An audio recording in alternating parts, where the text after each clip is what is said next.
राधे राधे मेरे प्यारे भाइयों बहनों माताओं व बंधुओं, संस्कार की बातें चैनल में आपका स्वागत है। बंधुओं, आज सावन मास नाग पंचमी के दिन मैं आपको सुनाने जा रही हूँ नाग पंचमी की कथा। बंधुओं, नाग पंचमी के दिन जो कोई भी नागों की पूजा करते हैं, नाग देवता प्रसन्न होकर उनकी हर मनोकामना पूरी करते हैं।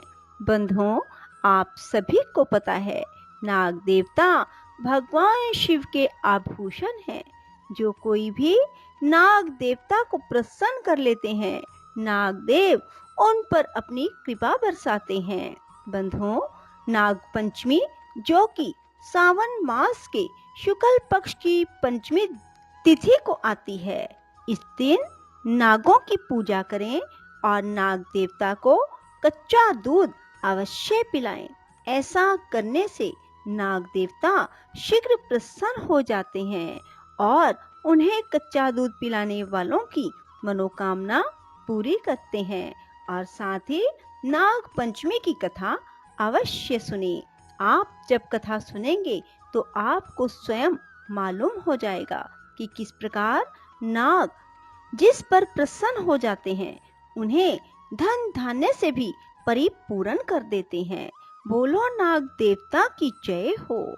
बंधुओं, यदि आपने YouTube चैनल संस्कार की बातें अब तक सब्सक्राइब नहीं किया तो जरूर करें और बेल आइकन दबाना ना भूलें, ताकि आपको हमारी आने वाली सभी वीडियोस की जानकारी सबसे पहले हो सके। बोलो नाग देवता की जय हो। प्राचीन काल के समय एक सेठ जी हुआ करते थे। उनके 7 पुत्र थे और 7 पुत्रों की उन्होंने शादी कर दी। सेठ जी की 7 बहुओं में श्रेष्ठ गुणों वाली, चरित्र से श्रेष्ठ, उत्तम विचार, सुशील भाव वाली बहू सबसे छोटे पुत्र की थी। लेकिन उसका कोई भाई ना था। इस बात का उसे बहुत दुख था। एक दिन की बात है, घर की बड़ी बहू ने घर की सभी छोटी बहुओं को कहा, घर को लीपने के लिए पीली मिट्टी को बाग से लाने के लिए हम सब चलते हैं। तब 7 बहुएं एक साथ बाग की ओर चल पड़ी। हाथों में डलिया खुरपी लेकर फिर बाग में पहुंचकर वहां से पीली मिट्टी खुरपी से खोदने लगी।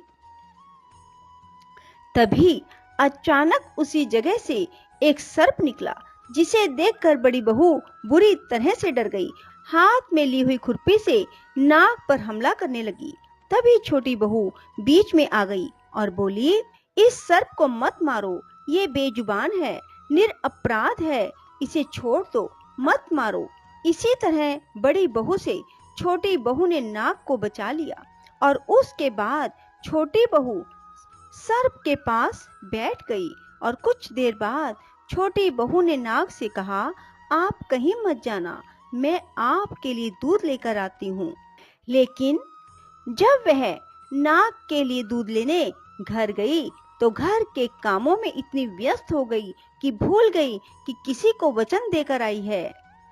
जब दूसरे दिन सुबह हुई तो याद आया, अरे मैंने तो बाग में नाग से वादा किया था कि कहीं मत जाना, मैं तुम्हारे लिए दूध लेकर आती हूँ। यह बात याद आते ही दौड़ी दौड़ी बाग की ओर गई, जहाँ नाग से वादा करके आई थी। बाग में पहुंचकर देखा, उसी स्थान पर वह नाग वैसे ही बैठा है। तब छोटी बहू ने अपने हाथों को जोड़ते हुए नाग को बोला, नाग भैया प्रणाम। वहां इंतजार में बैठा नाग छोटी बहू के मुख से भैया सुनकर खुश हो गया और क्रोधित होने पर भी उसे बोला, मैं तुझे तेरी गलती के लिए क्षमा करता हूँ, वरना मैं असत्य बोलने वाले को कभी माफ नहीं करता, क्योंकि अब तूने मुझे भैया बोल दिया है, इसलिए मैं तुम्हें क्षमा करता हूँ। तब छोटी बहू ने दोबारा क्षमा मांगते हुए कहा, भैया मुझसे अपराध हो गया है, आप मुझे क्षमा कर दे अपनी बहन को। तब नाग ने बोला, कोई बात नहीं, मैं तेरा भाई हुआ और तुम मेरी बहन, जो मांगना हो आज मुझसे मांग ले। तब छोटी बहू ने बोला, भैया मेरे तो कोई भाई नहीं है, आप मेरे भाई बन गए, मुझे सब कुछ मिल गया, आज मैं बहुत खुश हूँ, आप मेरे भाई बन गए। इस तरह नाग और छोटी बहू भाई बहन बन गए। काफी देर तक बातें हुई भाई बहन के बीच और उसके बाद वह वापस अपने घर लौट गई। कुछ दिन इसी तरह बीत गए। एक दिन अचानक सर्प इंसान का रूप धारण करके सेठ जी के घर पहुंचा और अपनी बहन को पुकारने लगा। तब घर वाले आ गए और उनसे पूछा, आप कौन हो?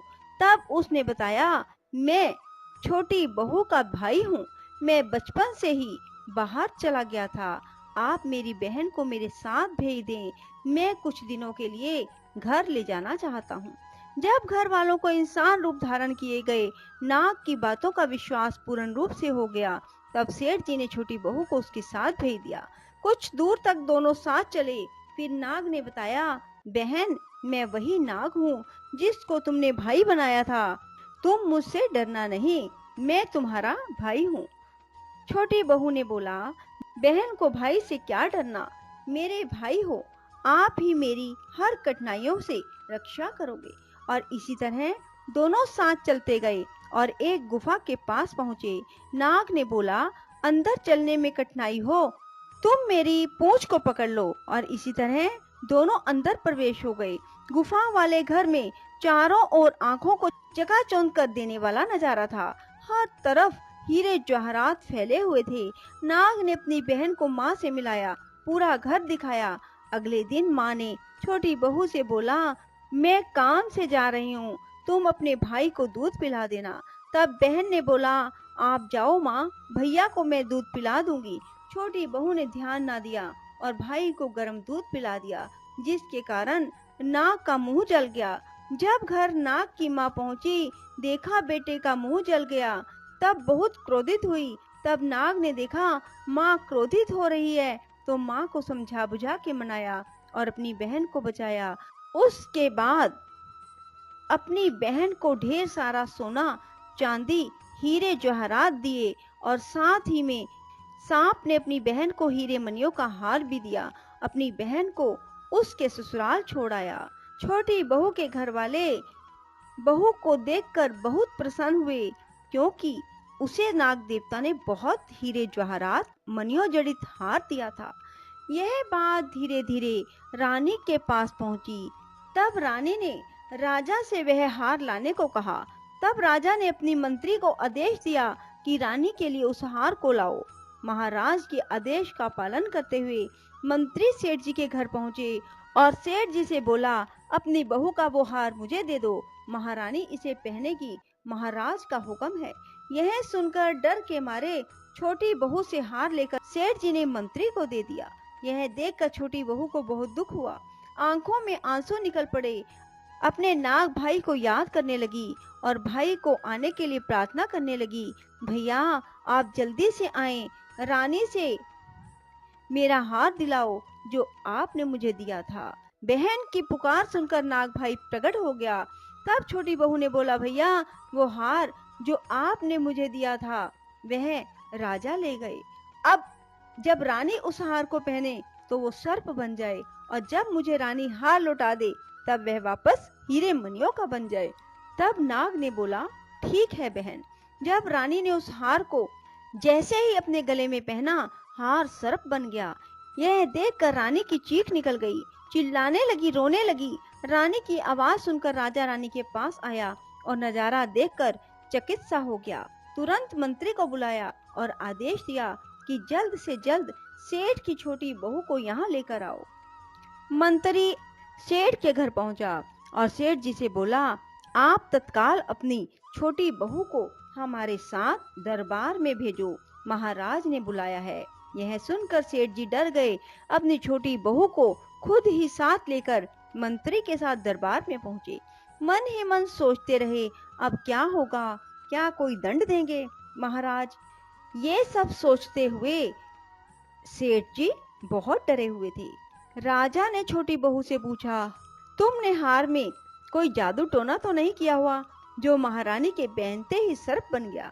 तब छोटी बहू ने बड़े ही सहज भाव से बोला, हे राजन मुझे क्षमा करें, यह हार खास मेरे भाई ने मुझे दिया है। और यह खूबी है इस हार में कि मेरे अलावा कोई इस हार को पहनेगा तो वह सर्प बन जाएगा, और जब मैं पहनूंगी तो वापस मणियों से जड़ित बन जाएगा। यह बात सुनकर राजा अचंभित हुआ और छोटी बहू को आदेश दिया, अगर ऐसा है तो तुम इसे पहन कर दिखाओ। महाराज के आदेश का पालन करते हुए छोटी बहू ने वह हार अपने गले में धारण किया। वैसे ही वह हार मणियों से जड़ित हो गया। यह देखकर वहां उपस्थित सभी लोग अचंभित हो गए। राजा को यह पूर्णतः विश्वास हो गया, यह जो कह रही है वह सच है।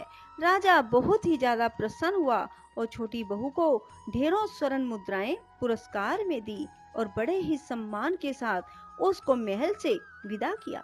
घर में छोटी बहू के पास धन दौलत और राजन से मिला सम्मान कारण बड़ी बहू ईर्ष्या करने लगी।